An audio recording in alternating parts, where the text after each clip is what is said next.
5 demonic forces that quietly control the path of every dark chosen one. You think you chose the path.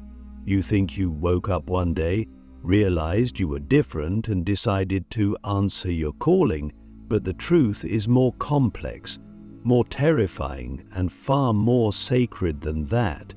The moment you incarnated into this timeline, the moment your soul whispered, "I'm ready," there were forces already waiting for you. Not just light, not just angels or guides, but shadow. Ancient, intelligent, shape-shifting forces that exist not to destroy you, but to shape you. And the most dangerous part, they don't announce themselves.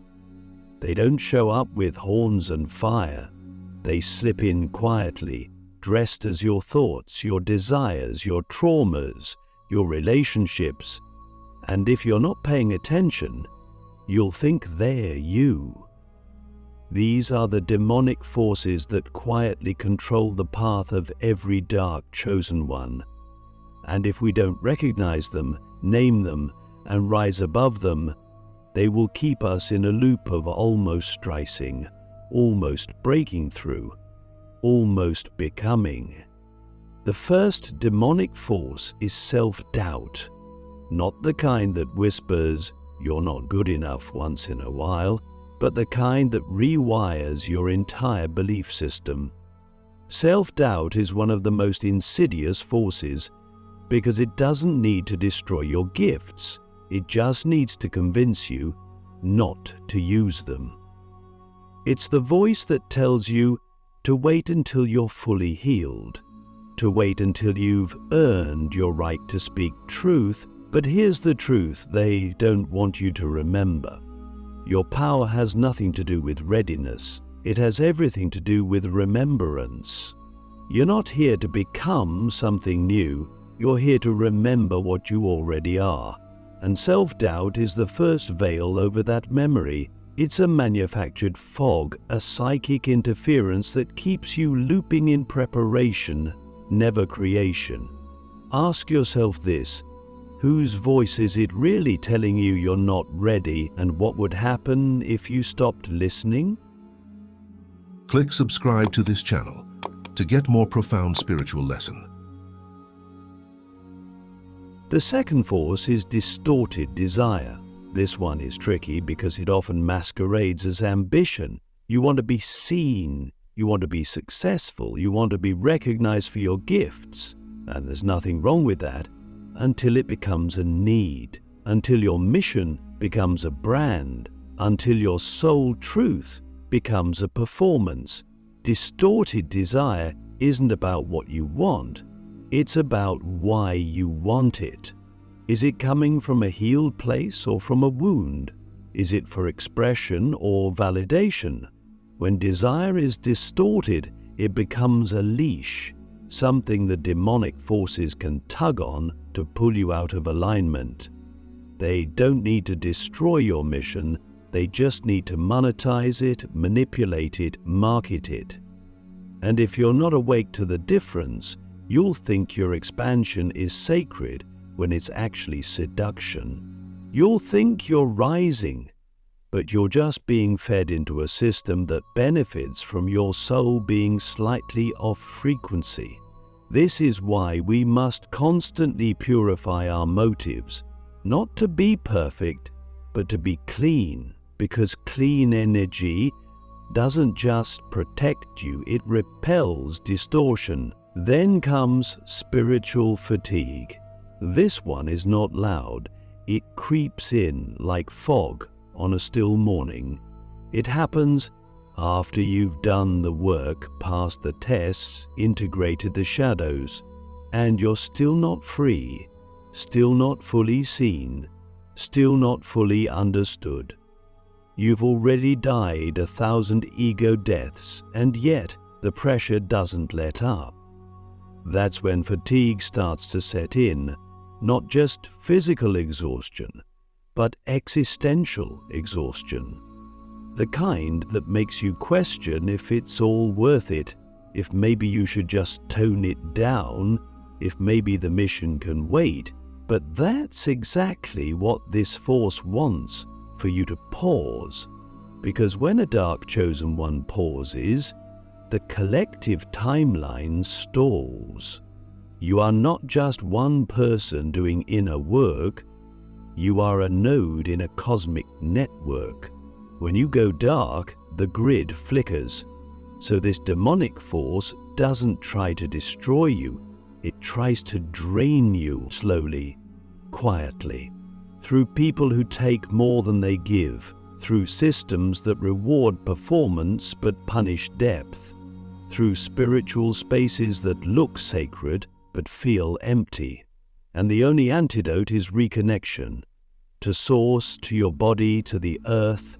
You cannot think your way out of fatigue. You must rest your way back into remembrance. The fourth force is identity addiction. This is the need to be someone, the healer, the mystic, the rebel, the teacher, the visionary. It starts innocently enough, just a way to explain who you are, to find your tribe. But slowly, it becomes a cage. You start curating yourself, editing your truth, trimming your essence to fit the mold of the identity you now feel obligated to maintain. And the worst part, people will reward you for it. They'll praise the version of you that's easy to understand, easy to package, easy to follow. But your soul didn't come here to be easy. It came here to be true, and truth is messy. It evolves, it contradicts itself, it breaks molds. So when you start feeling boxed in by your own identity, that's not a crisis. It's a summons, a call to die again, to let go of the version of you that got you here so the next level can be born. But death is scary, especially when your identity has become your income, your community, your reputation. That's why this force is so powerful. It threatens to take away everything external to return you to your internal authority. And finally, the fifth force is unseen agreements. These are the silent contracts you made when you were still asleep. Agreements to stay small so others wouldn't feel threatened. Agreements to dim your truth so you wouldn't be abandoned. Agreements to carry pain that wasn't yours. The demonic forces don't just work through attack, they work through agreement. Because if they can get you to say yes to your own limitation, they don't need to fight you, they just need to remind you of what you already agreed to. And most of these contracts are unconscious. They're buried in childhood wounds, past lives, ancestral programming. But once you see them, you can break them. Not with drama, but with choice. A clean, sovereign, non-negotiable no. That's the spell breaker. That's the liberation. That's the moment the grip loosens and the path clears. So I ask you now, humbly and directly, which of these forces is still steering your path? Which one whispers in your silence, shapes your choices, feeds your fears? Because until you name it, you can't reclaim it. And until you reclaim it, it will keep controlling you, quietly, invisibly, effectively. The path of the dark chosen one isn't about escaping these forces. It's about transcending them. But first, we must see them for what they are. The silent controllers, how demonic forces feed on your frequency without you noticing. You see, the most dangerous demonic forces aren't the ones that scream. They don't show up as nightmares or explosions. They don't slam doors or howl in the dark. They whisper, they adapt, they camouflage, and the most terrifying part is, they feed off your frequency without you even realizing it. Not in the way movies show, not with possession or dramatic rituals, but in the quiet erosion of your clarity, in the subtle redirection of your purpose. in the slow, almost invisible siphoning of your life force through distraction, distortion, and disconnection. They don't need full control. They only need access. And access is granted most often through the unconscious. You give them entry every time you betray your intuition, every time you let guilt override your boundary, every time you silence your truth to protect someone's comfort. These aren't just moments of emotional weakness. These are frequency leaks. And the forces that govern the hidden architecture of this world, both light and dark, are not watching your words. They're watching your vibration. Because that's where your real power lives.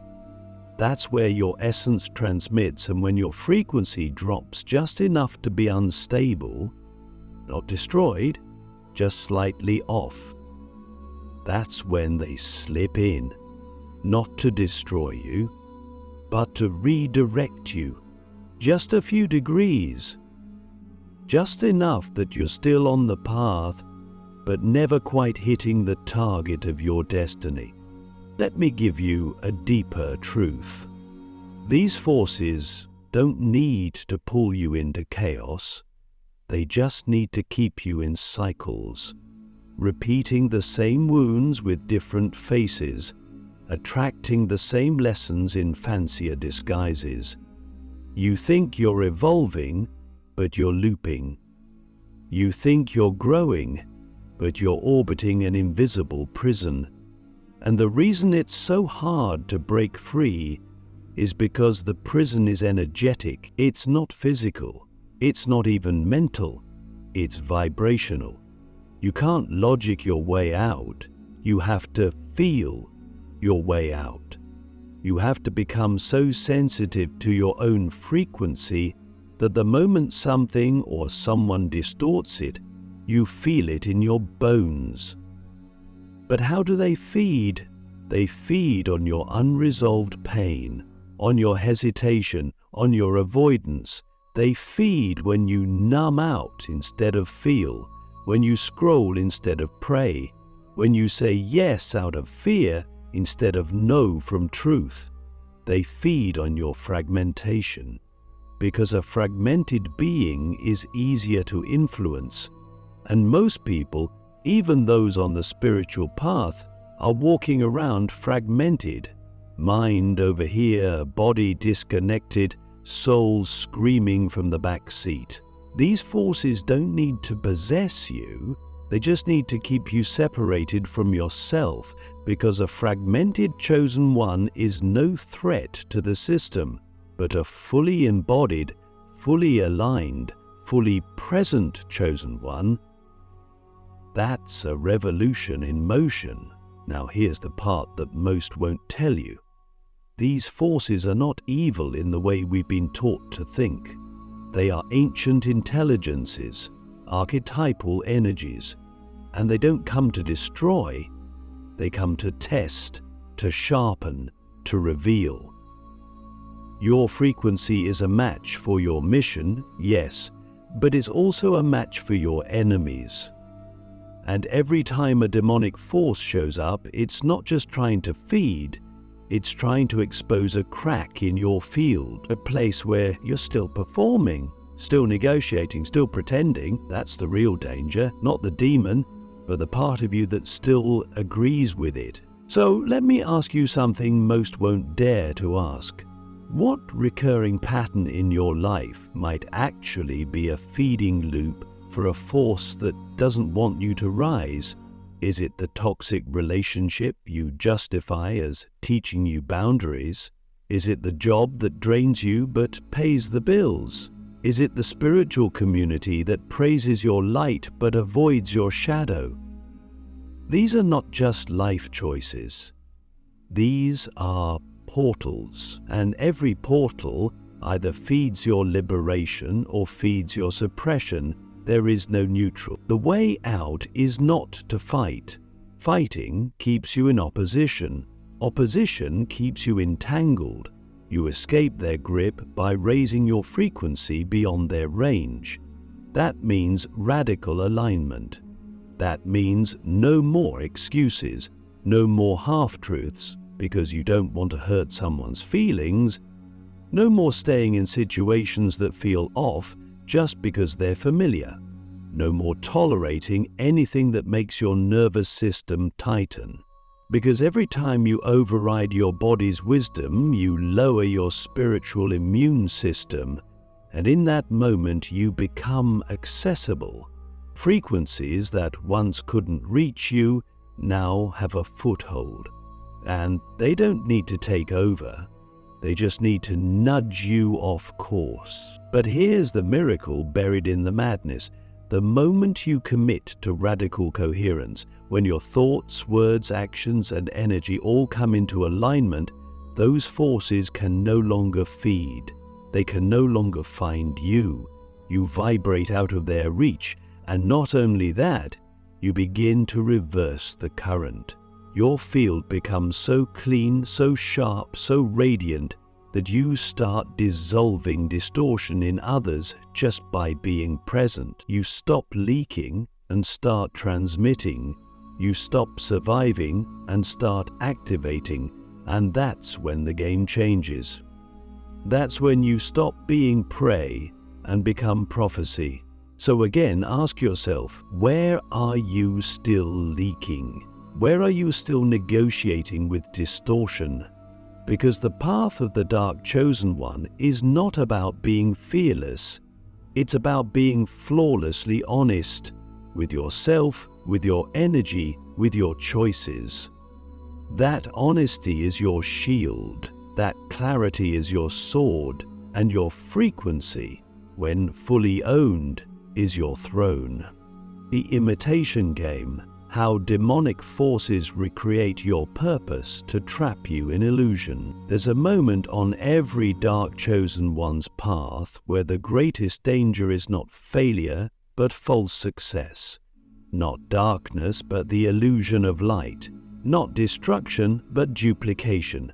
A near-perfect imitation of your purpose, designed not to destroy your mission, but to redirect it just enough that you no longer threaten the system. This is the third demonic force, the imitation of purpose. It doesn't come to oppose your gift, it comes to mirror it, distort it ever so slightly, and feed your ego while starving your essence. And because it looks like truth, because it feels like alignment, just tinged with comfort and applause, you don't resist it. You embrace it, and in that moment, your divine mission becomes a spiritual performance. This is the most dangerous trick of all, because it doesn't feel like a trap, it feels like winning. You're finally being seen. You're getting opportunities. The platform is growing. People are calling you a leader, a guide, a visionary. And maybe you are. But the question isn't how many are watching.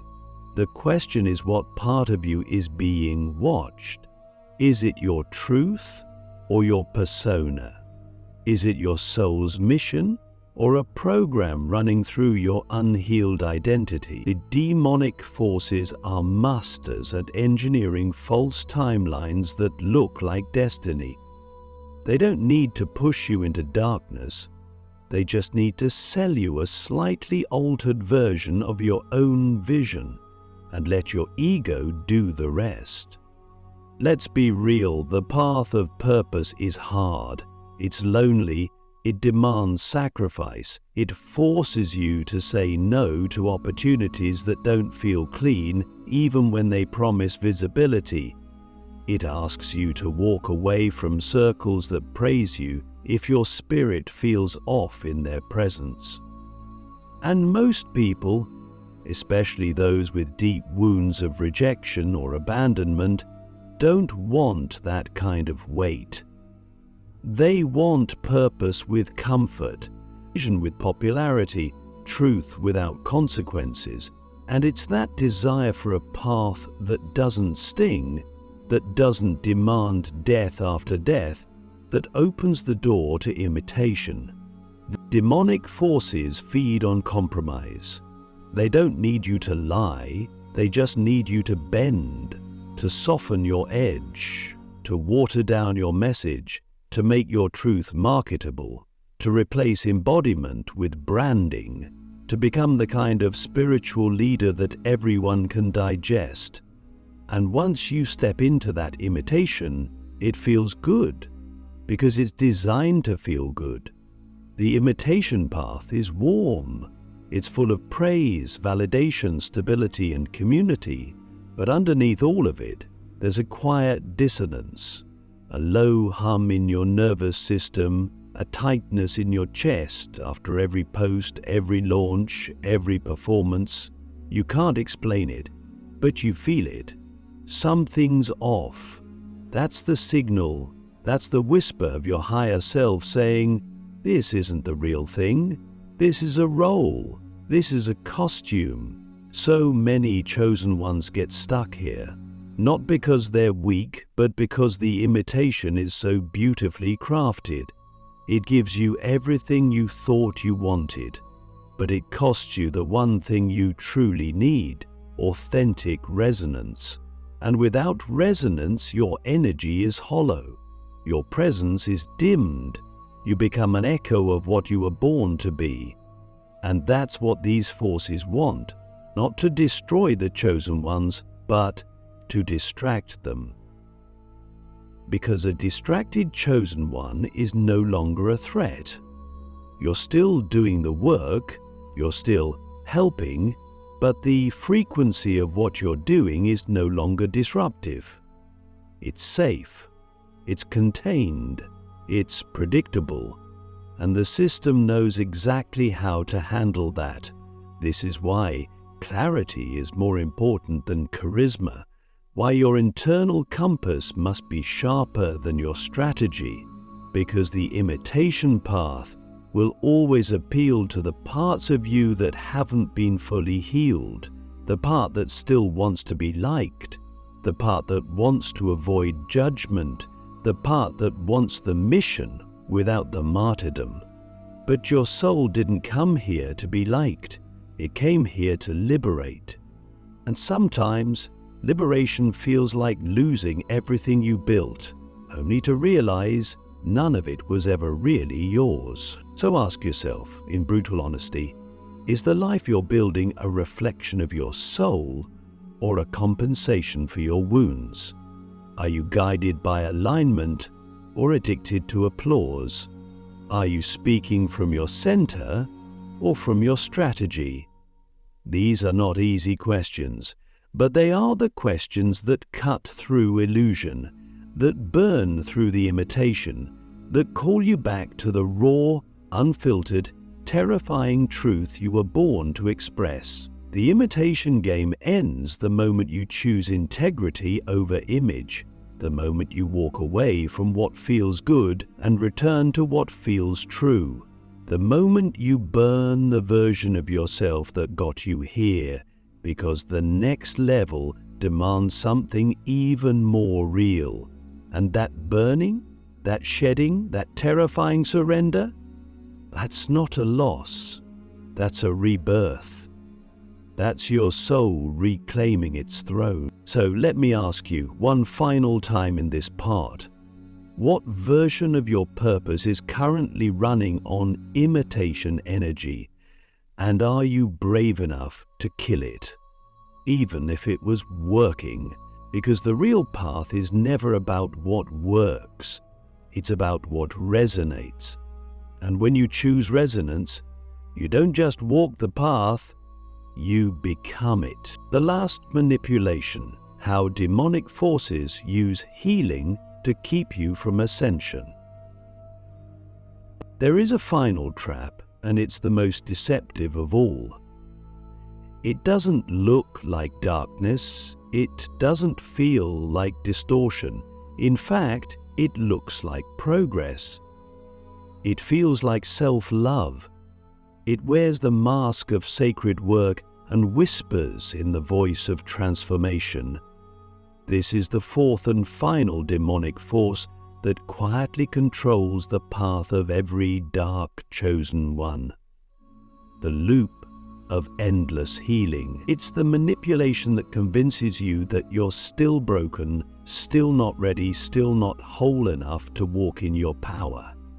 And it's the most effective trap because it's dressed in light. We live in an age obsessed with healing, inner child work, shadow integration, nervous system regulation, past life regression, trauma release. And yes, these are powerful tools, necessary even, but the moment they become your identity, the moment they become your lifestyle, you've stepped out of transformation and into containment. Demonic forces don't need to keep you asleep anymore. You've already awakened.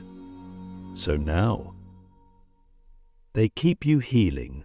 They keep you in cycles of self-analysis, always working on yourself, always finding one more wound, one more reason why you're not ready to step fully into your mission.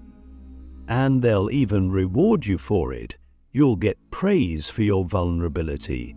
You'll be applauded for your transparency. You'll be celebrated for how real and raw you are. But underneath all of that is one devastating truth. You're still waiting to be whole enough to begin. This manipulation works because it flatters the ego. It makes you feel like the more you suffer, the more sacred you are. Like the more broken you admit to being, the more enlightened you become. It convinces you that your value is in your wounds. So you keep digging, keep reliving, keep recycling your pain in the name of growth. But what if I told you that your healing journey is complete the moment you decide it is?